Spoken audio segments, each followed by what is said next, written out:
হযরত মুসা আলাইহিসসালামের যখন জন্ম হয় তখন তাকে একটি ঝুড়িতে করে নীল নদে ভাসিয়ে দেওয়া হয় যাতে করে ফেরাউন তাকে মেরে ফেলতে না পারে।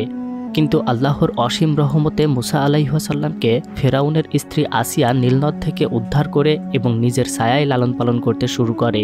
মুসা আলাইহিসসালাম নবুয়ত প্রাপ্তির পর আল্লাহর কাছ থেকে বেশ কিছু মোজেজা বা অলৌকিক ক্ষমতা পান। এছাড়াও তিনি আল্লাহর হুকুমে মহা ক্ষমতাধর ফেরাউনকে তার সৈন্যবাহিনী সহ নীল নদে ডুবিয়ে মারেন। হ্যালো বন্ধুরা, আজকে আপনি দেখতে চলেছেন মুসা আলাইহিসসালামের সম্পূর্ণ জীবনী। তিনি কিভাবে তার অলৌকিক মোজেজার মাধ্যমে ফেরাউনের সাথে চ্যালেঞ্জ জানাতেন, কিভাবে নীল নদের পানিকে রক্তে রূপান্তরিত করেছিলেন এবং কিভাবে নীল নদের পানিকে 2 ভাগ করে ফেরাউনকে ডুবিয়ে মেরেছিলেন, সেই সমস্ত ঘটনাও দেখতে চলেছেন। তাই বেশি দেরি না করে চলুন শুরু থেকে শুরু করা যাক। যে বছর নবী মুসা আলাইহিসসালামের জন্ম হয়েছিল সেই বছর একদিন ফেরাউন স্বপ্নে দেখলেন বনি ইসরায়েল জাতির মধ্য থেকে একটি শিশুপুত্র জন্মগ্রহণ করে তার সমস্ত সাম্রাজ্য ধ্বংস করে দিবে। এমন স্বপ্ন দেখার জন্য সে খুবই ভয় পেয়ে যায় এবং তার সৈন্যদেরকে হুকুম দেয় তারা যেন বনি ইসরায়েল জাতির মধ্যে জন্ম নেওয়া সব শিশুকে হত্যা করে। তাই তারা সবাইকে যখন হত্যা করতে শুরু করে তখন ইসাবেলা নামের একটি মহিলা তার শিশুপুত্রকে বাঁচানোর জন্য একটি ঝুড়িতে করে নীল নদে ভাসিয়ে দেয়। এরপর সে তার ছোট্ট মেয়ে মারিয়ামকে বলেন সে যেন লুকিয়ে লুকিয়ে সেই ঝুড়িটির সাথে যায়। ঝুড়িটি নীল নদের পানিতে ভেসে চলে আর ছোট্ট মারিয়াম সেটার পিছনে পিছনে যেতে থাকে। ভাসতে ভাসতে ঝুড়িটি ফেরাউনের স্ত্রী আসিয়া নীল নদের যে ঘাটে গোসল করত সেখানে এসে পৌঁছায়।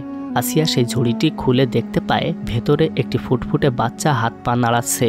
এই বাচ্চাটিকে দেখে তার অনেক মায়া হয়, কারণ তার নিজের কোনো বাচ্চা ছিল না আর সে বহু বছর ধরে তাদের দেবতার কাছে প্রার্থনা করছিল তার জন্য একটা বাচ্চা হয়। তাই এই বাচ্চাটিকে দেখে সে অন্যদের কাছে কিছুই বলে না।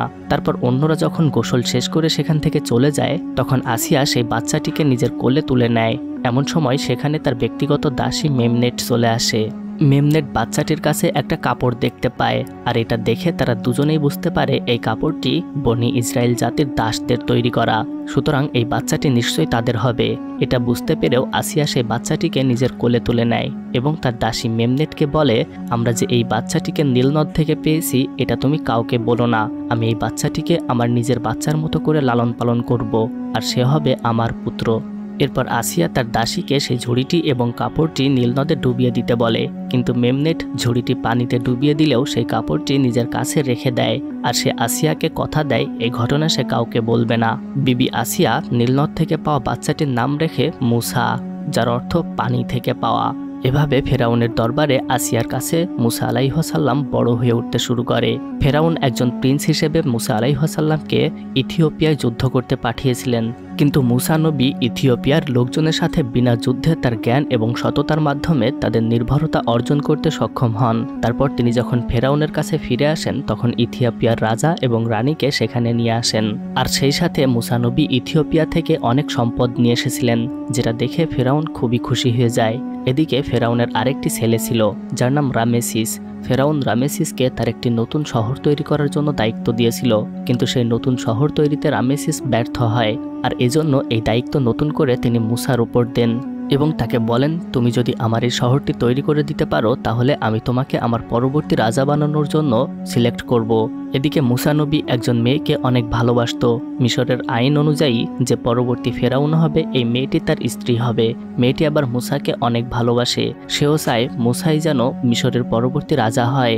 এভাবে ধীরে ধীরে ফেরাউনের জন্য নতুন শহর বানানোর কাজ শুরু হয় আর শহরে দাস হিসেবে বনি ইসরায়েল জাতির লোকেরা কাজ করত। এখানে যে দাসগুলো কাজ করত তাদের পানি পিপাসা পেলে পানি দেওয়ার জন্য ওয়াটার গার্ল নামে বেশ কিছু মেয়ে কাজ করত। তাদের কাজ ছিল সব শ্রমিকদের পানি খাওয়ানো। এমন একটি ওয়াটার গার্ল মেয়ের নাম ছিল লিলিয়া। সে আবার জোশুয়া নামের একটি ছেলেকে অনেক ভালোবাসত। তারা দুজন একে অপরের জন্য পাগল ছিল। শহর তৈরির কাজ যখন পুরোদমে চলছিল তখন লোকজন বড় বড় পাথরগুলোকে রশি দিয়ে টেনে টেনে অন্য স্থানে নিয়ে যাচ্ছিল আর পাথরগুলোর নিচে একজন বৃদ্ধ মহিলা গ্রিস লাগানোর কাজ করছিল যাতে করে পাথরগুলো পিচ্ছিল হয়ে দ্রুত সরে যেতে পারে। এই কাজ করার সময় সেই বৃদ্ধ মহিলার কাপড়ের একটি অংশ পাথরের নিচে ঢুকে যায়। এদিকে পাথরটি তার দিকে এগিয়ে আসতে থাকে। ধীরে ধীরে মহিলাটি যখন পাথরের নিচে চাপা পড়ে যাবে তখন লিলিয়া নামের সেই মেয়েটি সেই বৃদ্ধাকে দেখে ফেলে। তাকে দেখে সে সব দাসগুলোকে পাথর টানা বন্ধ করতে বলে, কিন্তু দাসদের নির্দেশ দেওয়া যে মিশরীয় লোকটির দায়িত্বে ছিল সে লিলিয়ার কথা কোনোভাবেই শোনে না। কিন্তু এই ঘটনা যখন দূর থেকে জোশুয়া দেখতে পায় তখন সে দ্রুত নেমে এসে মিশরীয় লোকটিকে মারতে শুরু করে, আর এতে করে সব দাসগুলো থেমে যায়। কিন্তু জশুয়ার এই কাজের জন্য তাকে আটক করা হয় এবং এই গুরুতর অপরাধের জন্য একজন লোক এসে তাকে ফাঁসিতে ঝুলানোর নির্দেশ দেয়। সেই মুহূর্তে পাথরের নিচে চাপা পড়া বৃদ্ধা মহিলাটি লিলিয়াকে বলে, তুমি দ্রুত আমাদের দয়ালু প্রিন্স মুসাকে ডেকে আনো, সে জশুয়াকে এখান থেকে উদ্ধার করতে পারবে। লিলিয়া তখন দৌড়াতে দৌড়াতে মুসার কাছে আসে এবং তাকে সমস্ত ঘটনা খুলে বলে। এটা শুনে মুসা ঘটনাস্থলে গিয়ে সেই মিশরীয় গার্ডদেরকে জশুয়াকে ছেড়ে দিতে নির্দেশ দেয়। যেহেতু মুসা একজন প্রিন্স তাই তার উপরে এখানে কথা বলার কেউ নেই, তাই তারা জশুয়াকে ছেড়ে দেয়। এরপর মুসা সেই বৃদ্ধা মহিলার কাছে গিয়ে তাকে দেখে আসে এবং তাকে এমন অসতর্কভাবে কাজ করতে নিষেধ করে। এভাবে বেশ কিছুদিন পার হয়ে যায়, আর মিশরের ফেরাউনের গোল্ডেন জুবিলি সেলিব্রেশন করার জন্য যে বড় শহর তৈরি করা হচ্ছিল সেই শহরটি নির্দিষ্ট সময়ের মধ্যেই মুসা তৈরি করা শেষ করে। শহরটি ভিজিট করে ফেরাউন অনেক খুশি হয়, কারণ মুসা খুব দ্রুত সময়ের মধ্যে এবং নিজের জ্ঞান দিয়ে শহরটি তৈরি করেছে। এদিকে মুসা যাকে ভালোবাসত সেই মেয়েটি গোল্ডেন জুবিলি সেলিব্রেশনের জন্য পোশাক ঠিক করছিল। ঠিক এমন সময় তার দাসী মেমনেট নামের সেই বৃদ্ধ মহিলা বলে, তোমার আর কাপড় ঠিক করতে হবে না, কারণ আমি তোমাকে এখন এমন একটা কাপড় দেখাবো যেটা দেখার পরে সবকিছু ওলট পালট হয়ে যাবে। এটা বলে সে মুসার সাথে পাওয়া ছোটবেলায় সে কাপড়টি তাকে দেখায় এবং সে তাকে বলে, এই কাপড়টা আমি মুসার সাথে পেয়েছিলাম, আর সে কোনো রাজ পরিবারের সন্তান না, সে একটা কৃতদাসের বাচ্চা।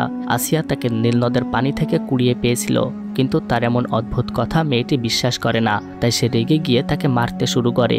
আর মারতে মারতে বৃদ্ধা মেমনেট এক পর্যায়ে ওপর থেকে পড়ে মারা যায়। আর ঠিক সেই সময়ে তার ঘরে মুসা চলে আসে। সে এসেই তার সামনে কাপড়টা পরে থাকতে দেখে। এই কাপড়টা দেখেই সে চিনে ফেলে যে এটা বনি ইসরায়েল জাতির দাসদের বানানো কাপড়, কিন্তু এই কাপড়টা এখানে কিভাবে এলো সেটা কিছুই বুঝতে পারছিল না। তাই সে মেয়েটিকে কাপড়টির ব্যাপারে জিজ্ঞেস করে, কিন্তু মেয়েটি এই ব্যাপারটা লুকিয়ে রাখতে চায়, কিন্তু মুসা কোনোভাবেই তার কথা শোনে না। আর তারপর বাধ্য হয়ে বিথিয়া নামে সে মেয়েটি তাকে বলে, কৃতদাস মেমনেট এই কাপড়টি দেখিয়ে বলছিল এটা নাকি তোমার কাপড়, আর তোমার মা আসিয়া নাকি তোমাকে নীল নদের তীর থেকে কুড়িয়ে পেয়েছে, অর্থাৎ তুমি কোনো রাজ পরিবারের সন্তান না, তুমি একজন হিব্রু কৃতদাসের সন্তান। তার এই কথা শুনে মুসা খুবই অবাক হয়ে যায় এবং সে কিছুই বিশ্বাস করতে চায় না। তখন মেয়েটি তাকে জড়িয়ে ধরে বলে, মেমনেট মারা গেছে, আমি তাকে মেরে ফেলেছি, সুতরাং এখন এই কথা দুনিয়ার আর কেউ জানে না, তুমি মিশরের রাজা হবে আর আমাকে বিয়ে করবে, আমি তোমাকে অনেক ভালোবাসি, আর আমাদের মাঝে দুনিয়ার কেউ আসতে পারবে না। মুসা তখন সেই কাপড়টি নিয়ে সোজা তার মা আসিয়ার কাছে চলে আসে এবং তাকে কাপড়টি দেখিয়ে সব ঘটনা খুলে বলতে বলে। কিন্তু প্রথমে আসিয়া তাকে কিছুই বলতে চায় না, কিন্তু মুসা তাকে বলে, আমি শুনেছি এই কাপড়টি ইসাবেলা নামের একজন হিব্রু মহিলার, তুমি আমার কাছে সত্য প্রকাশ করতে না চাইলেও আমি এই মহিলাকে খুঁজে বের করব। আর এটা বলে সে সেখান থেকে চলে যায়। মুসা চলে গেলেই আসিয়া দ্রুত তার দাসদের ডাকে এবং তাদের বলে, আমাকে গোশেন শহরে যেতে হবে, দ্রুত গাড়ি তৈরি করো। আর তারপরে সে গোশেন গ্রামের ইসাবেলা নামের সেই মহিলার কাছে এসে পৌঁছায়। মহিলার সাথে সেখানে একটি ছেলে এবং একটি মেয়ে ছিল, তারা দুজনেই তার সন্তান। তাদেরকে দেখে আসিয়া ইসাবেলাকে বলে, তাদেরকে তুমি একটু বের হতে বলো, আমি তোমার সাথে একটু জরুরি কথা বলবো। তারপর তারা দুজন সেখান থেকে চলে গেলে আসিয়া তাকে বলতে শুরু করে, বহু বছর আগে তুমি কি কোনো বাচ্চা নীল নদের পানিতে ভাসিয়ে দিয়েছিলে? মহিলাটি তখন তাদের সবকিছু বলে। মহিলাটির কাছ থেকে এগুলো শুনে আসিয়া তাকে বলে, তুমি এখনই তোমার সমস্ত লোকজন নিয়ে এই শহর ছেড়ে দূরে কোথাও চলে যাবে, কারণ আমি চাই না মুসা তোমার কাছে এসে এই ঘটনা শুনে ফেলুক এবং সে তোমাকে খুঁজে পেয়ে যাক। কিন্তু সে যখন মহিলাটির সাথে কথা বলছিল তখনই সেখানে মুসা চলে আসে। আসিয়া মুসাকে দেখে তার পথ আটকে দাঁড়ায় এবং বলে, মুসা প্লিজ তুমি এই ঘরে ঢুকো না, এখানে তোমার জন্য শুধুই দুঃখ অপেক্ষা করছে। কিন্তু মুসা আসিয়াকে সরিয়ে দিয়ে সেই মহিলার কাছে আসে। মুসা দেখতে পায় এটা পাথরের নিচে চাপা পড়া সেই মহিলা। তারপর মুসা যখন তাকে জিজ্ঞেস করে, আমি কি সত্যিই তোমার ছেলে? তখন মহিলাটি বলে, না তুমি আমার ছেলে না, তুমি যদি সৃষ্টিকর্তার তৈরি মানুষকে কৃতদাসের মতো কাজ করাতে পারো তাহলে তুমি আমার ছেলে না, তুমি যদি শুধু পাথর দিয়ে তৈরি একটা মূর্তির সামনে তোমার মাথা নিচু করতে পারো তাহলে তুমি আমার সন্তান না, তোমার হৃদয় যদি দাসদের কষ্ট দেখেও না কেঁপে ওঠে তাহলে তুমি আমার ছেলে না, কারণ আমার ছেলে তো হবে একজন মহান হৃদয়ের মানুষ, আমার ছেলের গায়ে এমন স্বর্ণের জামা কাপড় চাপানো থাকবে না। এগুলো শুনে মুসা সেই বৃদ্ধ মহিলাকে জিজ্ঞেস করে, তুমি কোন সৃষ্টিকর্তার কথা বলছো? ইসাবেলা তাকে বলে, আমি ইব্রাহিমের সৃষ্টিকর্তার কথা বলছি, আমি এক মহান সৃষ্টিকর্তার কথা বলছি। এরপর মুসা ইসাবেলাকে বলে, তুমি সেই সৃষ্টিকর্তার নামে বলো, আমি কি সত্যিই তোমার ছেলে না? এটা শুনে মহিলাটি কেঁদে ফেলে এবং মুসাকে জড়িয়ে ধরে। এবার মুসা বুঝতে পারে সে সত্যিই একজন কৃতদাসের ছেলে। পাশেই মুসার ভাই হারুন এবং তার বোন মারিয়াম দাঁড়িয়েছিল। তখন তারা দুজনেই বলে, আমি তোমার ভাই এবং ও তোমার বোন। এরপর মুসা সেখান থেকে চলে যায় আর তারপর সে ছদ্মবেশ ধরে দাসদের সাথে কাজ করতে শুরু করে। তখনকার সময়ে মিশরীয়রা মাটির কাদার সাথে খড়ের টুকরো মিশিয়ে বড় বড় ইট তৈরি করত, আর সেই ইটগুলো দিয়েই তারা বিভিন্ন স্থাপনাগুলো তৈরি করত। মুসা অন্য দাসগুলোর সাথে মাটি কাদার কাজ করছিল, এদিকে আবার কিছু দাস খড় কাটার কাজ করছিল এবং অন্যরা সেই খড়গুলো কাদার সাথে মেশানোর কাজ করছিল। এইসব দাসদের দেখাশোনা করার দায়িত্বে থাকা মিশরীয় গার্ডরা তাদেরকে অনেক নির্যাতন করত। দাসদের সুন্দরী সুন্দরী মেয়েগুলোকে তারা নিজেদের কাছে ধরে নিয়ে যেত। মুসা যখন অন্য দাসগুলোর সাথে কাজ করছিল, ঠিক তখন লিলিয়া সেখানে শ্রমিকদের পানি দিয়ে বেড়াচ্ছিল। সেই মুহূর্তে সেখানে বাঁকা আসে। তারপর সে লিলিয়াকে ডাকতে শুরু করে। বাঁকা ছিল মিশরীয়দের মন্ত্রী পর্যায়ের সম্ভ্রান্ত একজন ব্যক্তি। লিলিয়া তার কাছে গেলে সে লিলিয়াকে আজকে রাতের জন্য তার ঘরে যেতে বলে, কিন্তু লিলিয়া তার কাছে ক্ষমা চায় এবং সে তার কাছে যেতে চায় না। কিন্তু বাঁকার তাকে অনেক পছন্দ হয়েছে, তাই সে কোনো কথাই শোনে না। সে লিলিয়াকে যেতে বলে সেখান থেকে চলে যায়। বাঁকা চলে যাওয়ার পর একজন বৃদ্ধ ব্যক্তি তাকে নিয়ে সমালোচনা করলে একটি গার্ড হঠাৎ করে তার বুকে ছুরি ছুঁড়ে মারে, আর এতে করে বৃদ্ধটি সেখানে মারা যায়। আর এইসব ঘটনা মুসা সবকিছুই দেখছিল, কিন্তু সে কিছুই বলে না, কারণ মানুষ তাকে চিনে ফেলতে পারে। মুসা বৃদ্ধর কাছে ছুটে আসে এবং তাকে কাদা থেকে উপরে তুলে নিয়ে আসে। গার্ড তাকে দেখে বৃদ্ধটির জায়গায় মুসাকে কাদায় কাজ করতে পাঠায়। সে যখন কাজ করছিল তখন হঠাৎ করে সেখানে বিথিয়া চলে আসে। সে গার্ডকে বলে, আমার একজন পালকি ধরার লোক লাগবে। এটা বলে সে মুসাকে সেখান থেকে নিয়ে চলে যায়। তারপর তার রুমে গিয়ে বিথিয়া মুসাকে বলে, তাহলে অবশেষে তুমি কি একজন কৃতদাস হতে চাও? মুসা তাকে বলে, আমি জানতে চাই একজন কৃতদাস কতটা কষ্ট করে। কিন্তু বিথিয়া তাকে বলে, তুমি যদি ধরা পড়ে যাও যে তুমি একজন কৃতদাস, তাহলে ফেরাউন তোমাকে কি করবে সেটা কি তুমি বুঝতে পারছো? কিন্তু এগুলো শুনেও মুসা বলে, আমি সত্যকে কখনোই লুকিয়ে রাখতে পারবো না। এগুলো বলে সে সেখান থেকে চলে যায়। এদিকে মন্ত্রী বাঁকা রাতের বেলায় লিলিয়াকে তার রুমে নিয়ে এসেছিল। সে লিলিয়াকে সুন্দর করে সাজাচ্ছিল। ঠিক এমন সময় সেখানে জোশুয়া চলে আসে। সে ঘরের গাড়িতে আগুন লাগিয়ে দেয় এবং আগুন আগুন বলে চিৎকার করতে শুরু করে। তার চিৎকার শুনে লোকজন সবাই আগুন নেভানোর জন্য ছুটোছুটি করতে শুরু করে। তারপর জোশুয়া বাঁকার কাছে এসে তাকে মেরে লিলিয়াকে পালাতে বলে, কিন্তু সে নিজে পালাতে গেলে গার্ডরা তাকে ধরে ফেলে। জোশুয়াকে একটা জায়গায় বেঁধে বাঁকা তাকে মারতে শুরু করে, কিন্তু এমন সময় সেখানে মুসা চলে আসে। মুসাকে দেখে বাঁকা অবাক হয়ে যায়, কিন্তু সে তার সাথে তর্ক জুড়ে দিলে মুসা তার গলায় একটি দড়ি পেঁচিয়ে তাকে মেরে ফেলে। এটা দেখে জোশুয়া মুসাকে বলে, তুমি আমার জন্য কেন একজন মিশরীয়কে মারতে গেলে? তুমি সামান্য একজন কৃতদাসকে বাঁচাতে গেলে কেন? তার এমন কথা শুনে মুসা বলে, আমি নিজেই একজন কৃতদাস এবং আমি নিজেও একজন হিব্রু। এটা শুনে জোশুয়া অবাক হয়ে যায়। মুসা যখন তাকে তার ঘটনাটি বলছিল এবং তার দড়িগুলো খুলে দিচ্ছিল, ঠিক তখন সেখানে ডেথান নামের একজন কৃতদাস চলে আসে। সে মুসার মুখ থেকে এইসব কাহিনী শুনে সোজা রামেসিসের কাছে চলে আসে এবং তাকে বলে, আমি তোমার জন্য এমন একটি খবর এনেছি যা তোমাকে মিশরের বাদশা বানিয়ে দিবে, তবে একটি শর্তে এই খবর আমি তোমাকে দিতে পারি। এর জন্য তোমাকে আমায় পুরস্কৃত করতে হবে, আর আমার প্রথম পুরস্কার হবে আমাকে স্বাধীনতা দিয়ে বাঁকার জায়গার মন্ত্রী বানাতে হবে, আর দ্বিতীয় পুরস্কার ওয়াটার গার্ড লিলিয়াকে আমাকে দিতে হবে। রেমেসিস তাকে পুরস্কার দিতে চাইলে সে তাকে মুসার ব্যাপারে সব ঘটনা খুলে বলে। আর এরপরেই আসে ফেরাউনের গোল্ডেন জুবিলি সেলিব্রেশন করার সময়।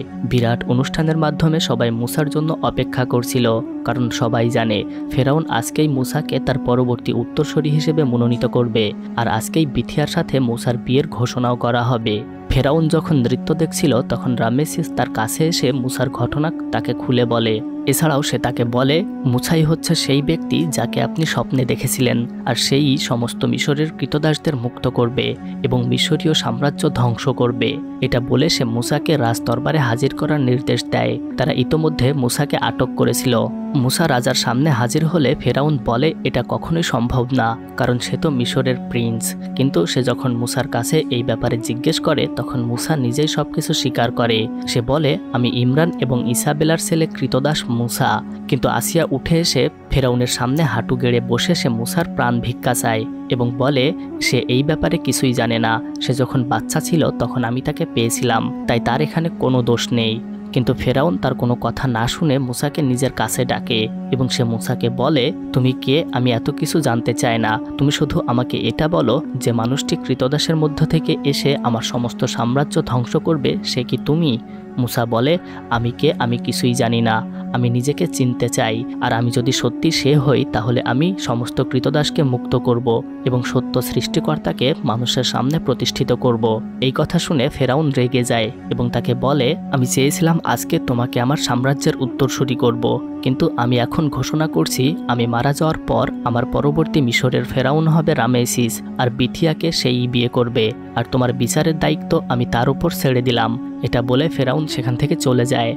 বিচারের সময় হলে বিথিয়া এবং রামেসিস তার কাছে আসে। রামেসিস মুসাকে বলে, আমি তোমাকে মেরে ফেলার নির্দেশ দেব না, বরং তার চেয়ে কঠিন শাস্তি দেব। আমি তোমারই সামনে তোমার ভালোবাসা বিথিয়াকে বিয়ে করব, আর তোমাকে মিশর থেকে তাড়িয়ে দেওয়া হবে। পরের দিনই রামেসিস মুসাকে মিশরের বর্ডারে নিয়ে আসে এবং তাকে একদিনের রুটি এবং একদিনের পানি দিয়ে বিশাল মরুভূমির সামনে ছেড়ে দেয়।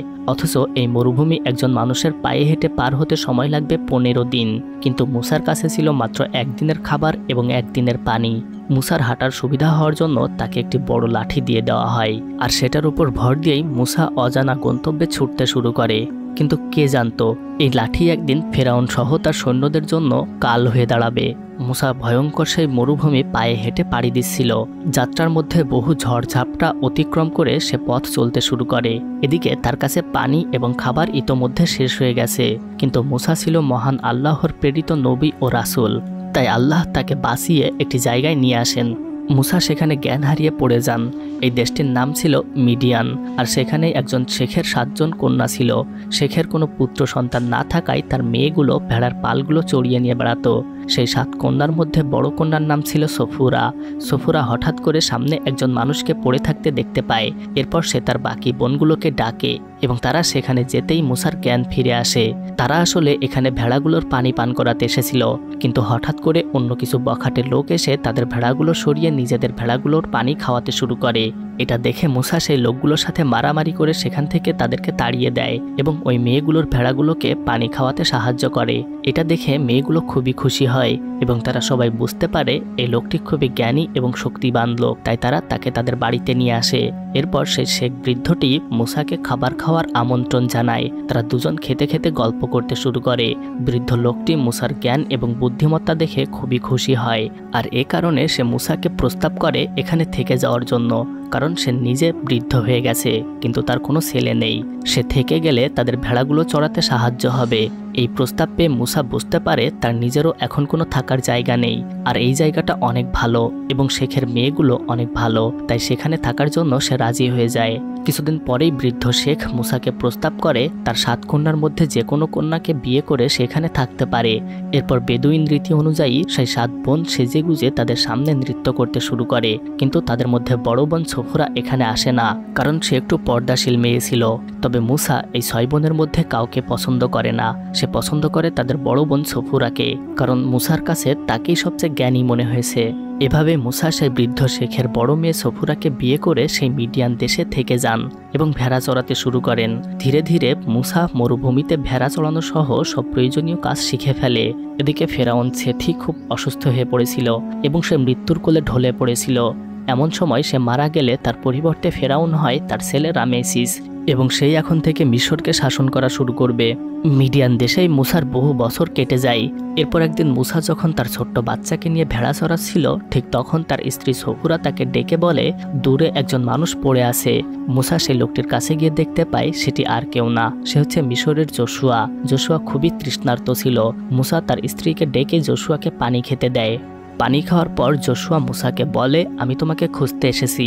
মিশরে আমাদের জনগণ অনেক কষ্ট এবং দুর্ভোগ পোহাচ্ছে, আর তুমি এখানে সুন্দর জীবন কাটাচ্ছ, এটা হয় না। এরপর তারা যখন কথা বলছিল তখন হঠাৎ করে দূরে সেই পবিত্র তুর পাহাড়ে একটি আগুন দেখা যায়।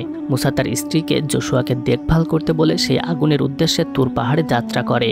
মুসা সেই পাহাড়ে যেতেই আলোর মধ্য থেকে তার নাম উচ্চারিত হতে শুনতে পায়। আসলে নবী মুসার বেশ কিছু মোজেজার মধ্যে একটি বড় মোজেজা ছিল, সে সরাসরি আল্লাহর সাথে কথা বলতে পারত, আর এটাই ছিল তার আল্লাহর সাথে প্রথম কথা বলা। আল্লাহর সাথে কথা বলে মুসা আল্লাহর উদ্দেশ্যে সিজদায় লুটিয়ে পড়ে। মহান আল্লাহ মুসাকে মিশরে ফিরে যেতে নির্দেশ দেন এবং তাকে বলেন, আমি তোমাকে আমার বার্তাবাহক হিসেবে মনোনীত করেছি, সবসময় আমি তোমার সাথেই আছি। তুমি আমার কাছে যখন যা চাইবে ওই লাঠির মাধ্যমে নির্দেশ করবে, তাহলে সেটাই হবে। আমি তোমার লাঠির মধ্যে শক্তি বা ক্ষমতা দিয়ে দিলাম। এখন যাও, মিশরে গিয়ে ফেরাউনকে এক সৃষ্টিকর্তা বা আমাকে মেনে নিতে বলো। মহান আল্লাহর নবুয়ত প্রাপ্ত হয়ে নবী মুসা যখন তার স্ত্রী এবং যশোয়ার কাছে ফিরে আসেন, তখন তারা দুজনেই দেখতে পান মুসার বয়স অনেক বেড়ে গেছে এবং তার চুলে পাক ধরেছে, আর তার কথা বলার ধরনও পাল্টে গেছে। এখন তার কথার মধ্যে এক মহামানবের ভাব আছে। মুসা তখন যশোয়া এবং তার স্ত্রীকে সব ঘটনা খুলে বলেন যে পবিত্র তুর পাহাড়ে আল্লাহর সাথে তার কী কথা হয়েছে। আর এর কিছুদিন পরেই নবী মুসা তার স্ত্রী সন্তান এবং যশোয়াকে নিয়ে মিশরে ফিরে আসেন। মিশরে ফিরে এসে তিনি প্রথমে ফেরাউনের দরবারে উপস্থিত হন এবং সে ফেরাউনের সামনে গিয়ে তাকে আল্লাহর বাণী শোনান এবং একমাত্র আল্লাহকেই উপাসক হিসেবে মেনে নিতে বলেন। এছাড়াও তিনি বনী ইসরায়েল জাতিকে দাসত্বের থেকে মুক্তি দিতে ফেরাউনকে কঠোরভাবে আদেশ করেন। কিন্তু ফেরাউন নবী মুসাকে বলেন, তুমি কোন সৃষ্টিকর্তার কথা বলছো যাকে আমি উপাসনা করব? দেখাও তোমার সেই সৃষ্টিকর্তার ক্ষমতা কেমন। এটা শুনে মুসা তার হাতে থাকা লাঠিটি ফেরাউনের সামনে ফেলে দেন, আর সবাই অবাক হয়ে দেখতে পারেন সেই লাঠিটি একটি বিরাট সাপে পরিণত হয়েছে। এটা দেখে ফেরাউন মুসাকে বলে, তোমার সৃষ্টিকর্তার ক্ষমতা দেখছি একটি তুচ্ছ ম্যাজিশিয়ানের ক্ষমতার মতো। এই বলে সে তার রাজ্যের বড় বড় ম্যাজিশিয়ানদের ডাকেন। তারপর সেই ম্যাজিশিয়ানরা আরও দুইটা লাঠি ফেলে সেখানে দুইটা সাপ বানিয়ে ফেলে, কিন্তু নবী মুসার সেই সাপটি অন্য দুটি সাপকে সাথে সাথে খেয়ে ফেলতে শুরু করে। এটা দেখে ওখানে উপস্থিত সব ম্যাজিশিয়ানরা ভয় পেয়ে যায়, কারণ ম্যাজিকের ফলে বানানো সাপগুলো অন্য সাপকে কখনোই খেতে পারবে না। কিন্তু ফেরাউন এসব দেখে মোটেও ভয় পায় না, বরং সে মুসাকে বলে, এবার হবে তোমার জন্য আসল পরীক্ষা। তুমি যদি তোমার কৃতদাস জাতিকে মিশর থেকে নিয়ে যেতে চাও, তাহলে তাদেরকে সাথে নিয়ে খড় বাদে আমাকে ইট বানিয়ে দেখাও। কিন্তু এটা একটা খুবই কঠিন চ্যালেঞ্জ ছিল, কারণ সে সময় খড় বাদে শুধু মাটি দিয়ে কখনোই ইট তৈরি হতো না। এমনকি পৃথিবীর কেউই খড় বাদে ইট বানাতে পারতো না। মুসাকে এমন একটি চ্যালেঞ্জ ছুড়ে দিয়ে ফেরাউন সেখান থেকে চলে যায়। ফেরাউন মুসাকে অবহেলা করলেও মুসার জাতি বনী ইসরায়েল মুসাকে তাদের নবী হিসেবে মেনে নেন, কারণ তারা জানতো তাদের মধ্য থেকেই সমস্ত কৃতদাসকে মুক্ত করতে একজন বার্তাবাহক বা নবী আসবেন। আর গত 400 বছর ধরে তারা এই নবীর জন্যই অপেক্ষা করছিলেন, যে নবী তাদেরকে মিশরের দাসত্ব থেকে মুক্ত করবে। কিন্তু মুসা যখন তাদের মধ্যে ছিল, তখন কিছু গার্ড এসে তাকে বিথিয়ার কাছে ডেকে নিয়ে যান। বিথিয়া তাদের আইন অনুযায়ী এখন রামেসিস অর্থাৎ মিশরের ফেরাউনের স্ত্রী, আর সে নিজেও এখন রানী। তবে এত বছর পার হলেও বিথিয়া মুসাকে ভুলতে পারেনি, সে এখনও তাকে ভালোবাসে। মুসাকে ডেকে বিথিয়া তার সাথে থাকার আমন্ত্রণ জানায়, কিন্তু মুসা তাকে পরিত্যাগ করে সেখান থেকে চলে যায়। এদিকে বেশ কিছুদিন পর মিশরে তাদের নীল নদীর দেবতার পূজার সময় চলে এসেছিল, তাই ফেরাউন সহ সেখানে সবাই সেই দেবতার পূজা করতে শুরু করেছিল। তারা যখন পূজা করছিল, ঠিক সেই সময় সেখানে নবী মুসা চলে আসেন এবং ফেরাউনকে বানানো দেবতার পূজা করতে নিষেধ করেন। কিন্তু ফেরাউন তার সাথে তর্ক জুড়ে দেন এবং বলেন, আমাদের দেবতা নীল নদকে প্রতি বছর পূর্ণ করে দেন এবং তারপরেই আমরা মিশরবাসী ফসল উৎপাদন করতে পারি। কিন্তু তোমার সৃষ্টিকর্তা কি করতে পারে আমাকে দেখাও। এটা বললে নবী মুসা তার ভাই হারুনকে তার লাঠিটি দেন এবং সেটা নীল নদের পানিতে স্পর্শ করতে বলেন। হারুন লাঠিটি নীল নদের পানিতে স্পর্শ করতেই সমস্ত নদীর পানি রক্তে পরিণত হয়, আর এটা দেখে সেখানে থাকা সবাই অনেক ভয় পেয়ে যায়। নবী মুসা তখন ফেরাউনকে বলেন, এখন থেকে 7 দিন পর্যন্ত মিশরের সমস্ত পানি রক্ত হয়ে যাবে। কিন্তু এটা দেখে ফেরাউন এক জার পানি নিয়ে আসেন এবং সেটা উপরে ধরে তার দেবতার কাছে বলেন নীল নদের পানি আবারও আগের অবস্থায় ফিরিয়ে আনতে, কিন্তু দেখা যায় উল্টো সেই জারের পানিও রক্ত হয়ে গেছে। এবারে ফেরাউন নিজেও ভয় পেয়ে যায়। কিন্তু এই 7 দিন শেষ হয়ে যাওয়ার পর ফেরাউন তার সভার সবাইকে ডাকেন এবং সবাইকে বলেন, তারা হয়তো আমাদের ওপর কোনো জাদু করেছে, তাই আমাদেরও উচিত তাদের ওপর আরও ভয়ঙ্কর কোনো জাদু করা। এ কারণে তিনি মুসাকে আবারও তার দরবারে ডাকেন এবং মুসাকে বিভিন্নভাবে ভয় দেখাতে শুরু করেন। ফেরাউন মুসাকে বলেন, তুমি যদি মিশর থেকে চলে না যাও, তাহলে আমি তোমার বনী ইসরায়েল জাতির মধ্যে জন্ম নেওয়া সমস্ত শিশুদের মেরে ফেলবো। কিন্তু এটা শুনে মুসা অনেক রেগে যান এবং তাকে বলেন, আর তুমি যদি এটা করো, তাহলে আমার সৃষ্টিকর্তা আল্লাহ তোমাদের সমস্ত মিশরীয়দের প্রথম জন্ম নেওয়া সন্তান মেরে ফেলবে। আর এভাবেই তাদের মধ্যে এমন কঠিন একটি চ্যালেঞ্জ শুরু হয়। এই কথা শুনে বিথিয়া রাতের বেলা মুসার স্ত্রী সফুরার কাছে আসে। মুসা এবং সফুরাদের একজন সন্তান ছিল, যেটি তাদের প্রথম সন্তান। সুতরাং ফেরাউনের কথা যদি সত্যি হয় তাহলে এ সন্তান মারা যাবে। তাই বিথিয়া তাকে বাঁচানোর জন্য সফুরাকে বলেন, তুমি যত দ্রুত সম্ভব তোমার বাচ্চাকে নিয়ে মিশর থেকে চলে যাও, না হলে ফেরাউনের অভিশাপে সে মারা যাবে। এই কথা শুনে সফুরা তার বাচ্চাকে বাঁচানোর জন্য মিশর থেকে চলে যায়। তারা চলে যেতে মুসা সেখানে উপস্থিত হন, কিন্তু সে যখন তার স্ত্রী সন্তানদের ঘরে দেখতে না পান তখন বিথিয়া তাকে বলে, আমি তাদেরকে চলে যেতে বলেছি, কারণ ফেরাউন অভিশাপ দিয়েছে বনি ইসরায়েলের সমস্ত প্রথম সন্তান মারা যাবে। কিন্তু এই কথা শুনে মুসা বিথিয়াকে বলে, কিন্তু আমি তো ভয় পাচ্ছি তোমাদের যে সন্তান আছে সেই সন্তানই মারা যাবে, কারণ আমার আল্লাহর ক্ষমতাকে পরাস্ত করার ক্ষমতা এই মহাজগতে কারো নেই। এই কথা শুনে বিথিয়া খুব ভয় পেয়ে যায় এবং সে তার বাচ্চাকে বাঁচিয়ে দেওয়ার জন্য মুসার কাছে প্রার্থনা করতে শুরু করে। কিন্তু নবী মুসা তাকে বলেন, এখন আর কিছুই করার নেই, কারণ ফেরাউনের জন্যই এমন অভিশাপ দিতে আমি বাধ্য হয়েছি। এই অভিশাপের আবার কিছু শর্ত আছে। যদি কোনো মিশরীয় তাদের ঘরের দরজায় লাল রং করেন এবং তারা আল্লাহকে সৃষ্টিকর্তা হিসেবে মেনে নেন তাহলে তাদের কোনো ক্ষতি হবে না, আর যারা আল্লাহকে সৃষ্টিকর্তা হিসেবে মেনে নিবে না তাদের সন্তান মারা যেতে শুরু করবে। তাই সেই ভয়ঙ্কর অভিশাপের রাত শুরু হওয়ার আগেই জোশুয়া লিলিয়াদের বাড়িতে আসেন, কারণ সে লিলিয়াকে অনেক ভালোবাসত। কিন্তু লিলিয়া এখন জেথান এর দাসী। জোশুয়া চুরি করে তাদের ঘরের দরজায় লাল রং লাগিয়ে দিতে শুরু করে, কারণ লিলিয়া ছিল মিশরীয়দের ফার্স্ট বর্ন, অর্থাৎ প্রথম জন্ম নেওয়া সন্তান। এরপর সেই ভয়ঙ্কর অভিশপ্ত রাত শুরু হলে সবাই দেখতে পায় একটি কালো ধোঁয়া সমস্ত মিশরকে ঘিরে ফেলছে, আর ধীরে ধীরে সেটা সমস্ত মিশরীয়দের সন্তানদের মেরে ফেলছে। রাত যত গভীর হতে শুরু করে সেই ধোঁয়া তত বিস্তীর্ণ হতে থাকে, আর মানুষের হাহাকার এবং চিৎকার ততই বাড়তে থাকে, কারণ মিশরীয়দের প্রথম জন্ম নেওয়া বাচ্চাগুলো ইতোমধ্যে মারা যেতে শুরু করেছে। এদিকে আবার নবী মুসার সাথে বেশ কিছু মানুষ জড়ো হয়েছিল, আর তাদের মধ্যে আসিয়াও চলে এসেছিল, কারণ আসিয়া এখন মুসার সৃষ্টিকর্তা অর্থাৎ আল্লাহকে বিশ্বাস করে। ফেরাউন তার প্রাসাদ থেকে সেই ধোঁয়া এবং মানুষের চিৎকার শুনতে পারছিল, কিন্তু তার মনে এতটুকুও ভয় করছিল না। তার সামনেই একজন মিশরীয় মারা যায়। এদিকে ওই ধোঁয়া আস্তে আস্তে ফেরাউনের রাজপ্রাসাদেও চলে এসেছিল। ফেরাউনের সামনে যখন একজন মানুষ মারা যায় তখন সে সোজা তার ছেলের কাছে চলে আসে, কারণ তার ছেলেও ছিল তার প্রথম জন্ম নেওয়া সন্তান। সে এসে দেখতে পায় তার বাচ্চা ইতোমধ্যে অসুস্থ হয়ে পড়েছে, তাই সে দ্রুত তার রাজপ্রাসাদে ফিরে এসে মুসাকে খবর দেয়। মুসা আসলে সে তাকে বলে, তুমি তোমার লোকদেরকে নিয়ে চলে যেতে পারো, কিন্তু এই অভিশাপ থেকে মিশরকে মুক্তি দাও, তুমি দয়া করে আমার সন্তানকে বাঁচিয়ে দাও। কিন্তু মুসা তাকে বলেন, এখন আমার হাতে আর কিছুই করার নেই। ফেরাউন সকাল হলেই বনি ইসরায়েল জাতিকে তার সাথী করে নিয়ে চলে যাওয়ার আদেশ দেন, এবং মুসা চলে যেতেই কিছুক্ষণ পর সেখানে বেথিয়া তাদের বাচ্চাকে নিয়ে আসেন, কিন্তু তাদের বাচ্চা মারা গেছে। নিজের সন্তানকে মারা যেতে দেখে ফেরাউন খুবই কষ্ট পায়, আর সে তার সন্তানকে বাঁচানোর জন্য তাদের দেবতার কাছে নিয়ে আসেন এবং দেবতার কাছে প্রার্থনা করেন সে যেন তাদের সন্তানকে বাঁচিয়ে দেয়। কিন্তু অনেকক্ষণ অপেক্ষা করেও তাদের সন্তান বেঁচে ওঠে না। পরদিন সকাল হতেই তারা সমস্ত মিশরে হর্ন বাজিয়ে বনি ইসরায়েল জাতিকে একত্র হতে বলেন। তারপর ধীরে ধীরে সমস্ত বনি ইসরায়েল জাতির লোকেরা একত্র হতে শুরু করে। মানুষজন সব নিজেদের পশু এবং সম্পদ নিয়ে একত্র হন, কিন্তু এত বিপুল জনগণকে একত্রে নিয়ে কোথায় যাবেন মুসা এটা কিছুই বুঝতে পারছিলেন না।